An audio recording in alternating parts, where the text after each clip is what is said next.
look at Miriam, the go-getter that goes too far.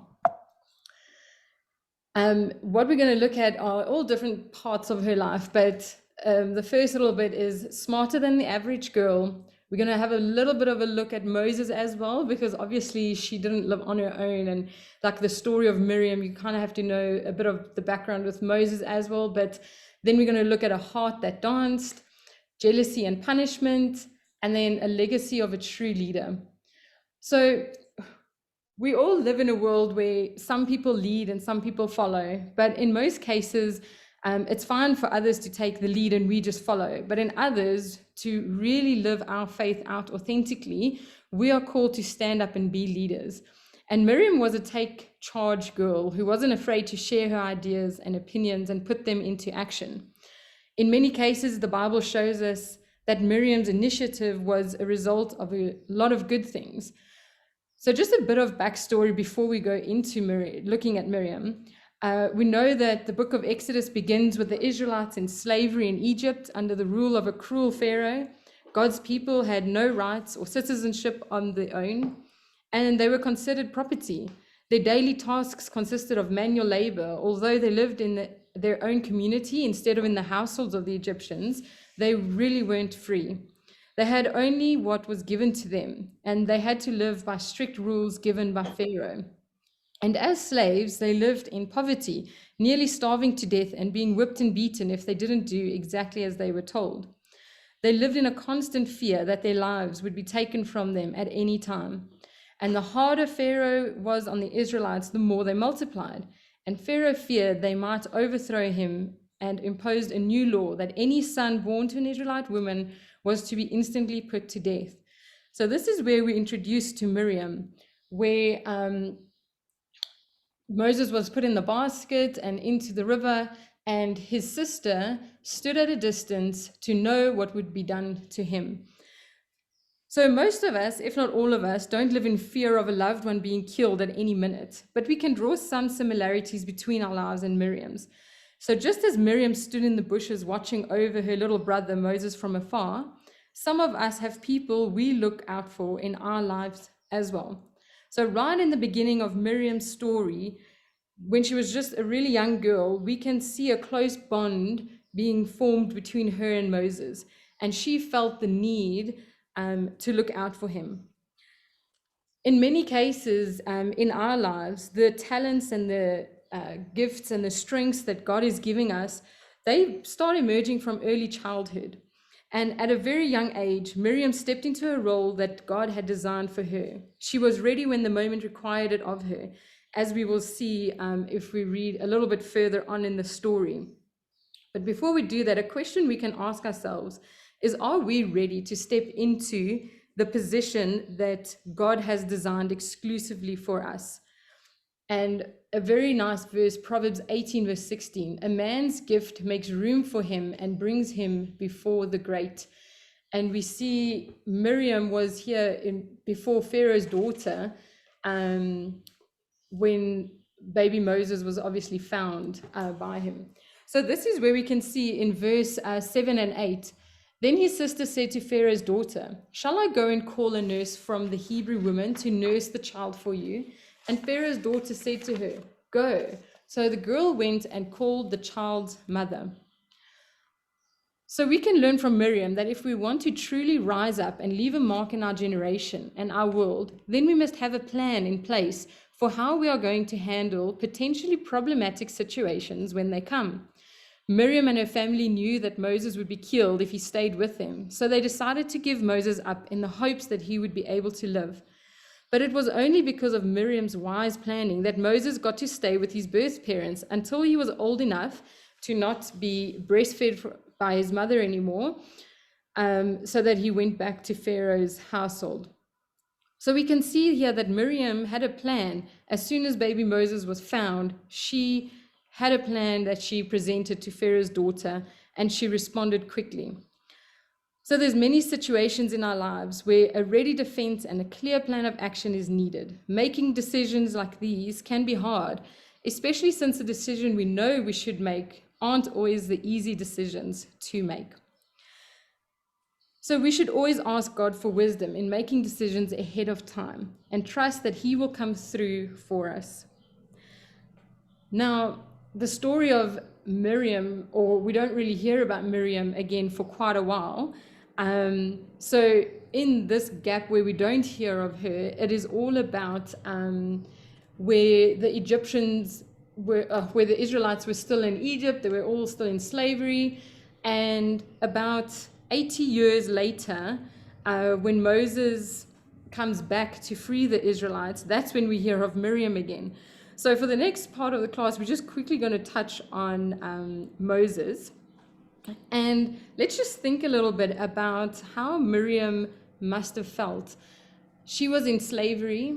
As a person gets older, it couldn't have been easy to do manual labor.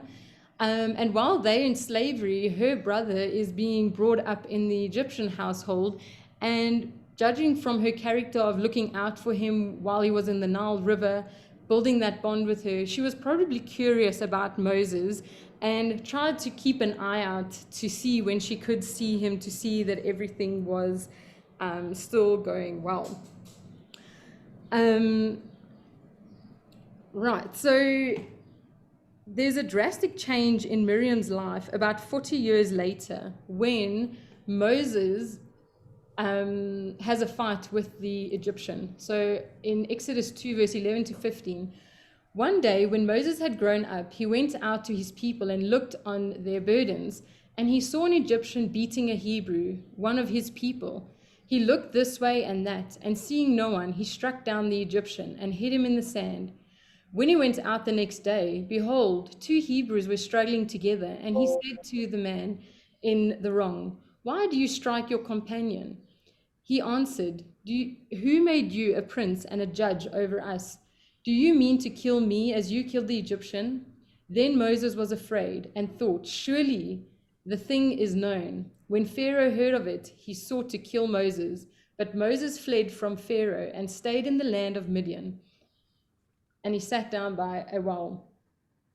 So here Moses flees Egypt, and this means that Miriam cannot see her brother anymore. He's gone. He's out of her life. Miriam, who we know was both protective and curious over Moses' life, is now left with nothing but memories to hang on to. And you'll see there's a reference, Acts 7, verse 22 to 29, and it's basically just telling the same story of how Moses fled out of Egypt.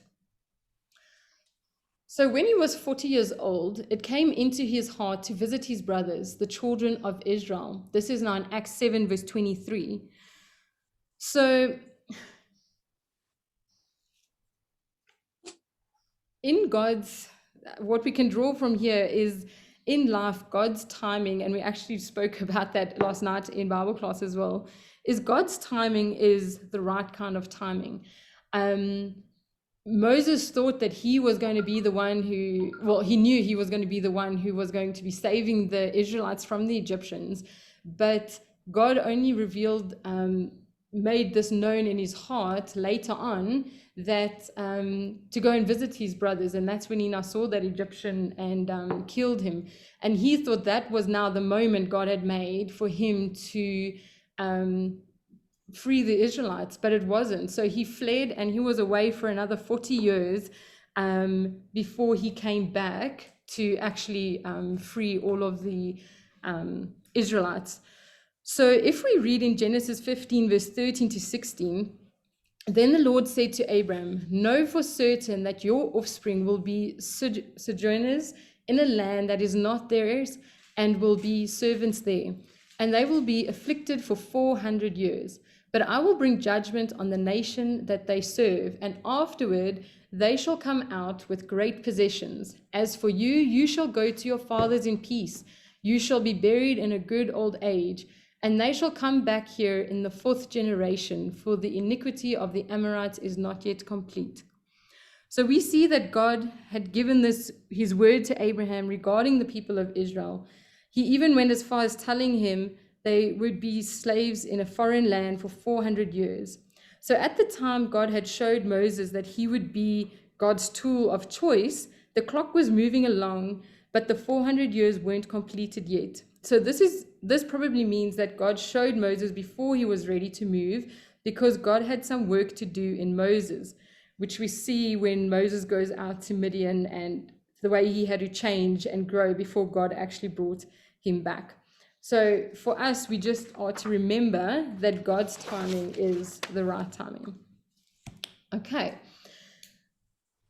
So while Miriam is in slavery, God is working in Moses' life to fulfill his plan and purpose. And we kind of forget, because we read about Moses and how where Moses is, but to think back of his family and Miriam and Aaron and everyone still stuck in Egypt, their lives also had to continue while they were waiting for him to come back. So for those of us who haven't been in bondage, I mean, I don't think many of us have been in bondage like what the Israelites have been, but the next part of Miriam's life where we see a heart that danced is this part of where we're going to see where they are set free. So we don't always fully understand what those people must have felt like. But although we may not be slaves to ruthless taskmasters at one time or another, we all tend to live in some sort of bondage. So we will use the bondage we all find ourselves in as a basis on which we can relate to Miriam. Even though ours is not physical, it's kind of like the class we did a couple weeks ago about going to war. Like, we don't know what it feels like going to actual war, but there are parts of our life that we can relate to similar situations, like emotionally or mentally. So it's important that we understand bondage and where it can come from. So we can put ourselves into bondage. We can set very high standards for ourselves. And even if you're a very motivated person, you might set very high expectations for yourself. And this puts you into bondage and makes you very anxious and stressed, because you don't want to make any mistakes. And you always want to get to those standards for yourself. And yes, it's good to have good standards, but you kind of want to be realistic about it. And you obviously don't want to go all the way to the other spectrum, being like, oh, it doesn't matter, and you just have no expectations of yourself, or you have no standards that you set for yourself. So we don't want to do that, but we also don't want to put it too high for ourselves. And then what can also happen is we can get ourselves into bondage in situations where we start believing lies that come into our minds, and we start thinking we might be a bad person if we're struggling with something in our lives, and we feel like God won't forgive us for the things we are doing. And then we kind of get ourselves into bondage because our brain just cannot set ourselves free from these things that we then learn or think about ourselves. So a good verse to remember is Psalm 103 verse 12, where it says, as far as the east is from the west, so far does he remove our transgressions from us. So if God can forgive us, then we have to forgive ourselves again. And obviously then not go and redo the same thing over and over. Learn from the situation and become better, but know that God does forgive you, so we can also forgive ourselves. And then other people can also put us in bondage. So other people's expectations of us, or other people's demands, or pressure from other people, all of that can be a form of bondage as well. So you can ask yourself the questions: who am I enslaved to at the moment? Is there somebody that you're trying to please? And it doesn't help trying to please other people, because you can never please everybody. So you'll always be on a back burner. You can ask, how can I avoid becoming enslaved to those people in the future?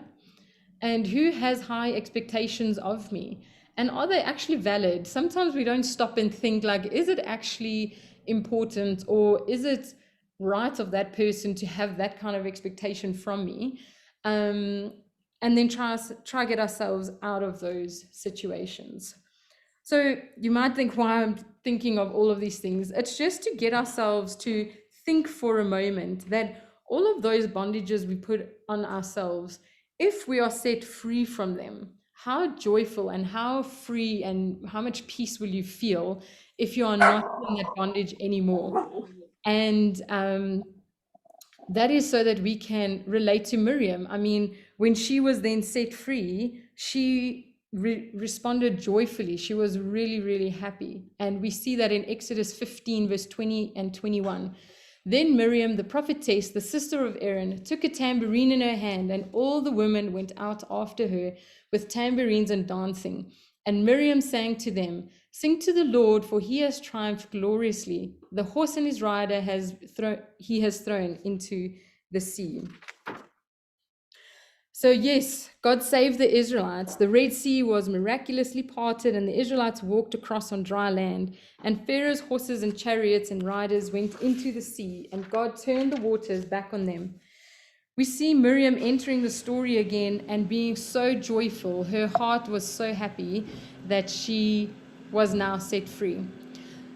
So can you think of a time in your life where you've ever been set free and you were so excited you actually danced with joy? Or maybe you weren't set free, but something happened that made you so happy.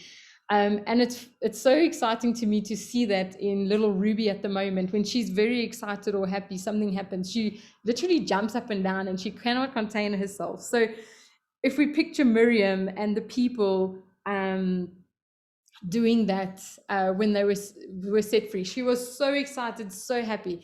And at this point, we can see her faith must have been very, very high and very strong in the Lord.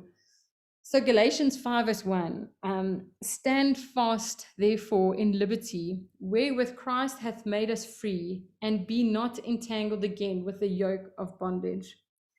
So if we think back of some of the bondages that we mentioned, imagine what life would be like if you were completely free from them and never struggled with them again.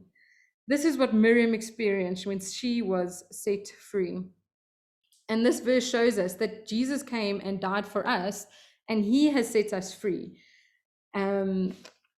So we really should be rejoicing and also be happy. And I think, again, it touches on a class we did the other day where when we were baptized, like that's our high point. We really believe that we are free and we are looking forward to the kingdom that's coming.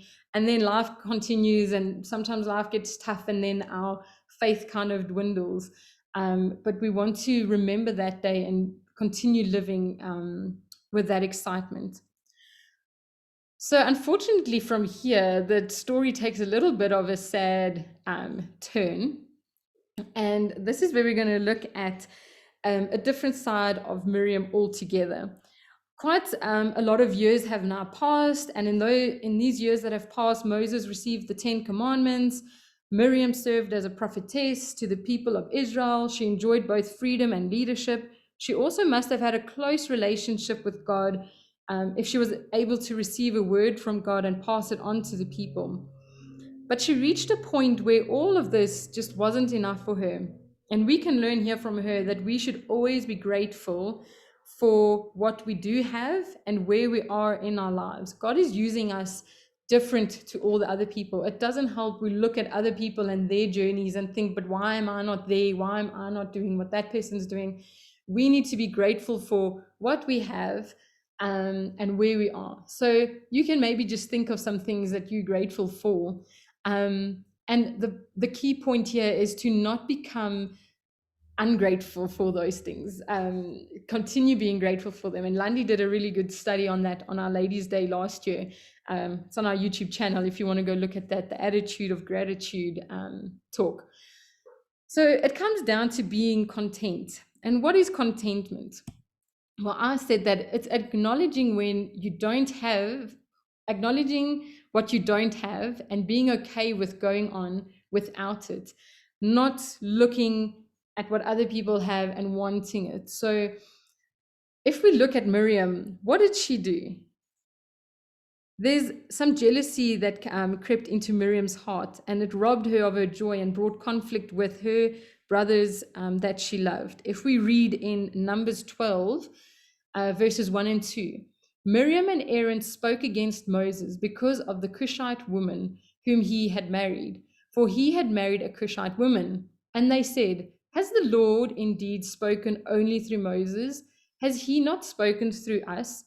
And the Lord heard it.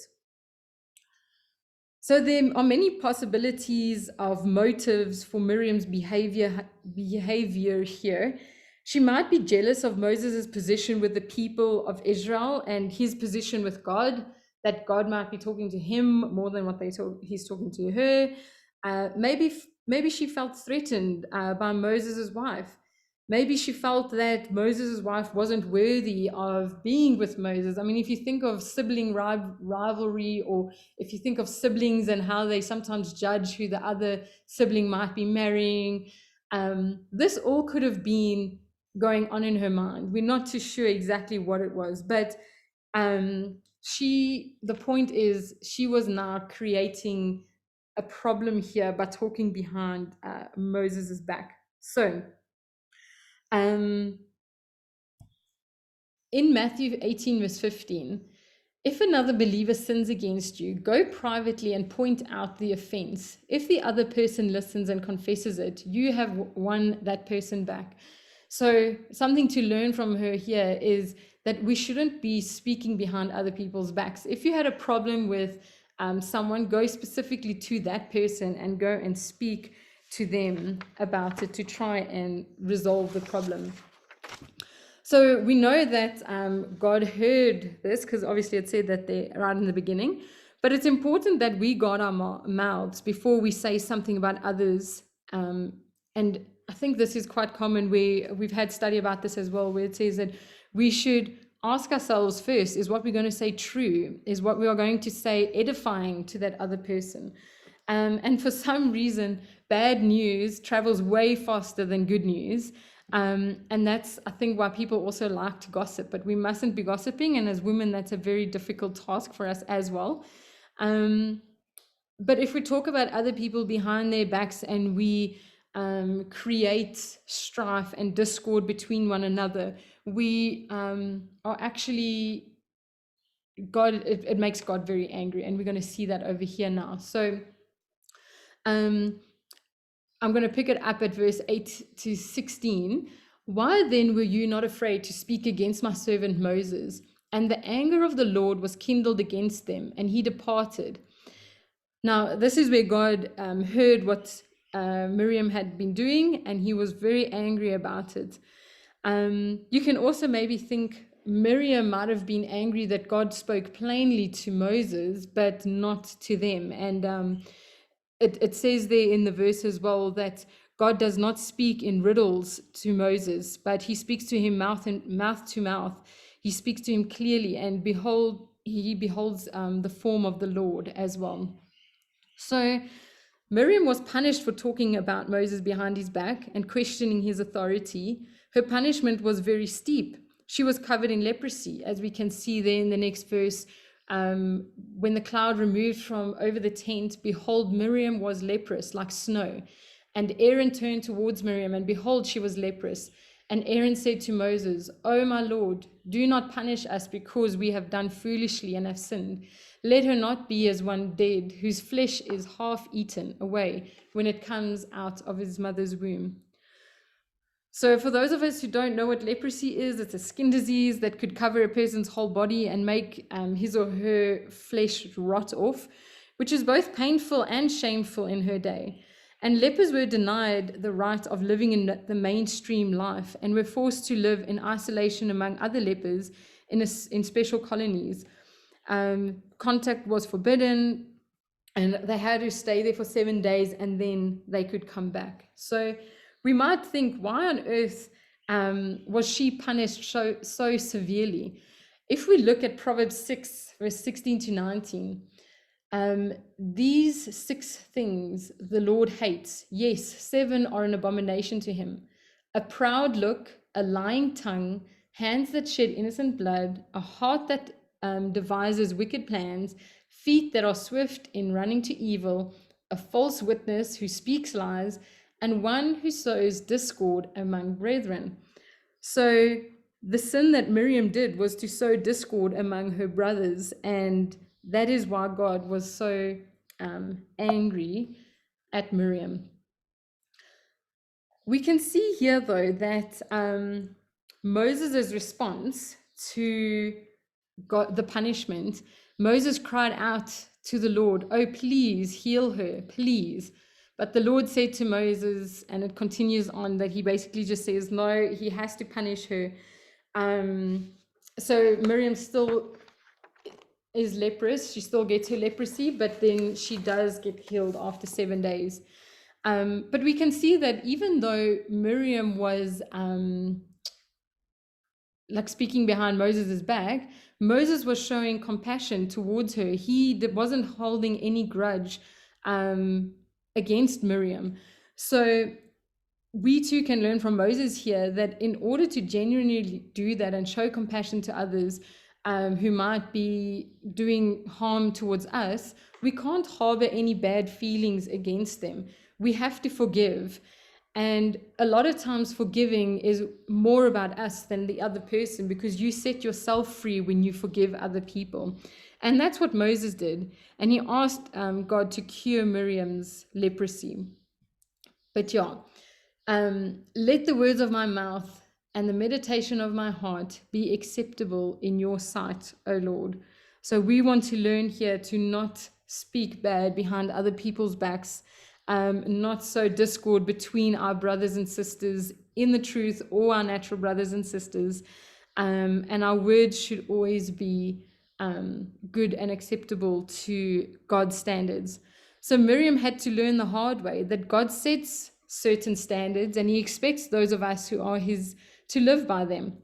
She's an example of how just susceptible all of us are to giving into fleshly desires that will leave us away from all God has for us. Miriam was a prophetess among the children of Israel. She was looked up to and respected, and she was close to God, but still she gave into sin, and God had to punish her for it. So no matter how long we have been walking with God or how strong we feel our faith might be, we must never think that we're above not being able to sin. We might still fall short. So we just want to make sure that we keep on meditating on God's word and meeting with other like-minded people so that we can stay strong and not fall into those temptations ourselves. So after Miriam finished her 7 days of quarantine, she returned to the children of Israel, and she was never really seen or heard from again in scripture. However, she was memorialized right alongside her two brothers in Micah 6 verse 4 as a leader in Israel's deliverance. And that's the verse we have there on the screen. I brought you up out of Egypt and redeemed you from the land of slavery. I sent Moses to lead you, also Aaron and Miriam. So I can't help but to wonder if she really felt like a leader or a good leader when she was alive. Looking back on her life, we can see her as someone who was overzealous at best and harsh and demanding at her worst. There are several redeeming qualities we see in her, even though we don't get to see much of her life outlined in scripture.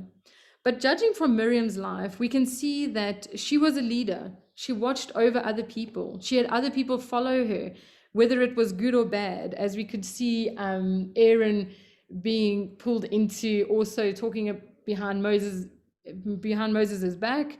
When they were set free, the people danced and rejoiced, and they followed Miriam in song as well.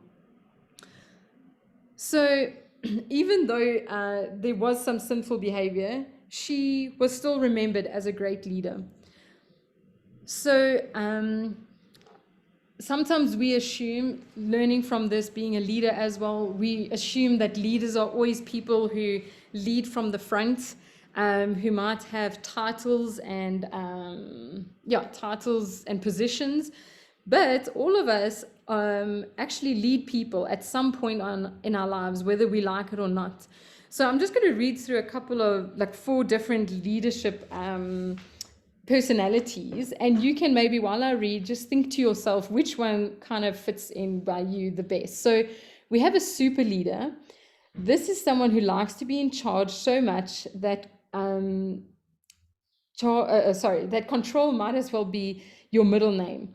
Anything someone needs taken care of, you are the one they look for. You have an established reputation of being dependable, hardworking, and organized. People tend to find you when they need something done right. So your strength is that you can get things done in a timely and efficient manner. And people don't have a problem following you as they know you are trustworthy. Your weakness is that you can come across as a demanding know-it-all of others if they aren't cooperating. The number 2 leader, you are more comfortable in second place than you are in first. You don't mind helping out, but you would much rather have someone else shoulder the responsibility. You are known as the sidekick, the reliable friend of the super leader. Your strength is that you are always willing to help, but you don't want much of the credit. Your weakness, however, is that you let fear hold you back from accomplishing all that you really are capable of. Then there's the non-leader. You would rather complain about what's not getting done or not getting done right than roll up your sleeves and get involved yourself. People know you are the person who is always talking about how things could be done better, but is never seen actually doing anything yourself. Your strength is that you see areas that need work and offer solutions to how to fix them.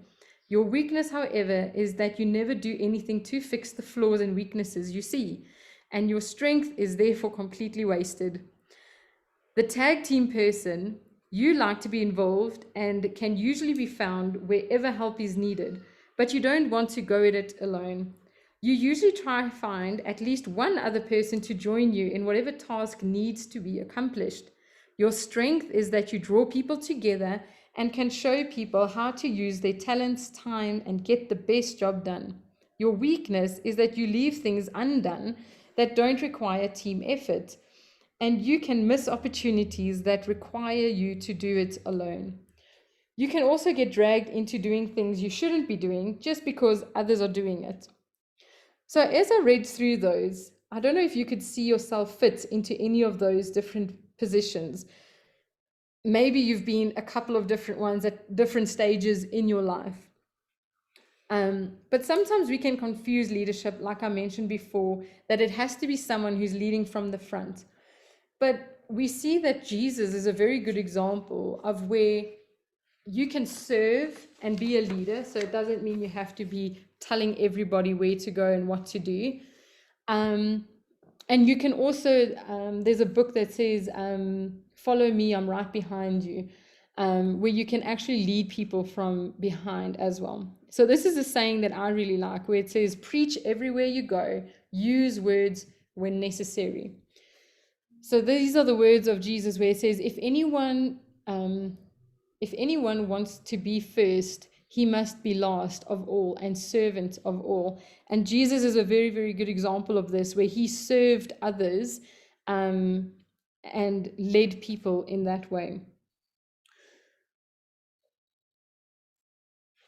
So, some questions to ask yourself. What type of influence do you have on people that are watching you? Like I said in the beginning, we all are leading people in some point in our lives, whether we like it or not. But we are leading people. So what type of influence do you have on people watching you? And if people who don't know Jesus were to form their opinions about him by examining your life, would they get an accurate picture of him? The verse in 1 Corinthians 11, verse 1, be imitators of me as I am of Christ. And we want to make sure that whatever we are doing, we should be able to tell people, follow me, do what I'm doing, because that is what Christ was doing. So if we quickly think, like Mom also just mentioned, we are all so busy and our lives are very jam-packed with commitments.